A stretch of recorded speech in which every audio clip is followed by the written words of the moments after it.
It's a budget that controls spending, reduces the deficit, and improves programs like Medicaid. It's a budget that will support economic growth and more opportunity for hardworking families while protecting our most vulnerable citizens. And it's a budget that would allow us to repeal and replace a program that hurts the middle class, Obamacare. Welcome back to the Ed Show. Finally tonight, when Mitch McConnell took over the Senate Majority Leader's position, he said he's going to do things differently. The budget proposed by Senate Republicans on Wednesday proves that's all talk.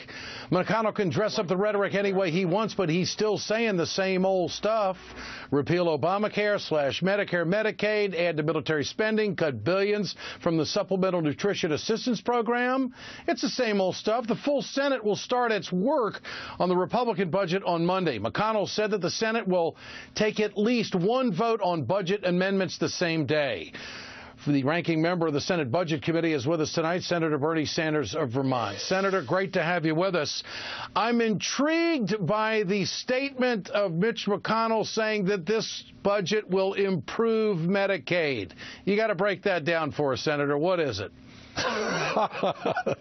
Well, I guess it's how you define the word improvement. If you mean that there will be massive cuts in Medicaid, if you mean that millions of people will be thrown off of health insurance, including some of the most vulnerable people in this country, including, seniors who are living in nursing homes, if that is improving Medicaid, well, some of us would have some disagreements. I suspect what he means is that they're going to block grant it, make major cuts, and then give it over to the states. That's his definition. To your knowledge, Senator, to your knowledge, are there Senate Democrats that would go along with block grants to states on Medicaid? To the best of my knowledge, there are not. It's not just block grants. It's major cuts plus the block grants. Doing away with all of the regulations that we have right now that protect the most vulnerable people in this country.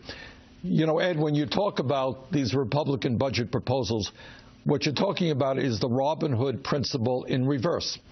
What the Republicans are doing is taking away from the poor and the most vulnerable in this country in order to give more tax breaks to the wealthy and the largest corporations. And at the same time, they are ignoring the enormous issues and problems facing our country, such as rebuilding our crumbling infrastructure. All right, we have got defense spending caps in the Obama years, but now this, of course, would blow that up. You've got the Republicans who are against a deal with the Iranians on a nuclear agreement. You got some in the House that are saying we got to bomb them right away. And then you look at their budget, and they got a lot of room for defense spending. Your take? Well, Ed, here is the ultimate hypocrisy. The Republicans tell us that we have to cut Social Security and Medicare and Medicaid and education and nutrition because of the terrible deficit. That's why we have to cut all these programs.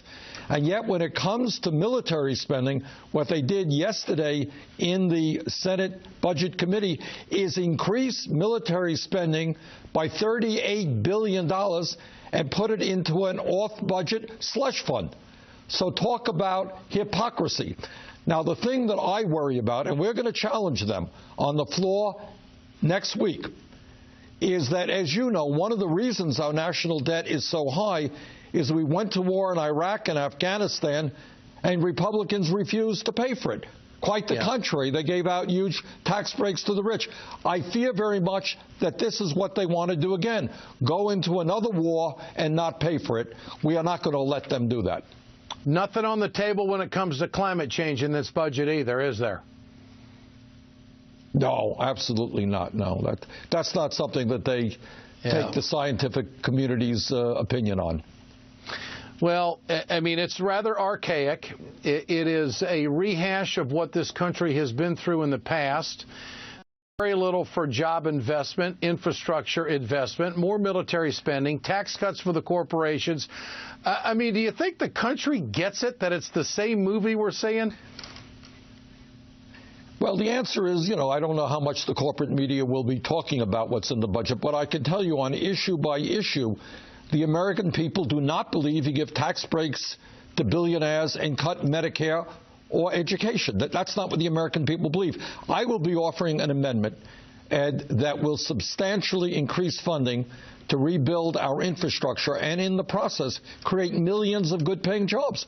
Others will be offering an amendment to raise the minimum wage to a living wage. We'll be dealing with pay equity. We'll be dealing with overtime.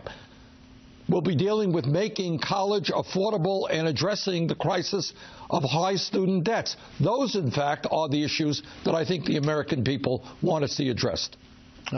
I don't think there's any doubt about that. Senator, when's the announcement coming for you running for the nomination? We're working on it, Ed. You'll be one of the first to know. Well, the way it's going, it looks like Hillary could run unopposed. Of course, she hasn't announced either. But, I mean, earlier in this broadcast, I said that there are some key issues that we've got to have discussion on because 2016 is a heck of a lot different than 2008 when it comes to the income gap in this country and how the middle class has not moved forward. And if we don't have that debate, we are not doing this country a service. Senator, I hope you and others run as well. We need the debate in this country. No question about it. I appreciate your time tonight, Bernie Sanders. Thanks so much, Senator.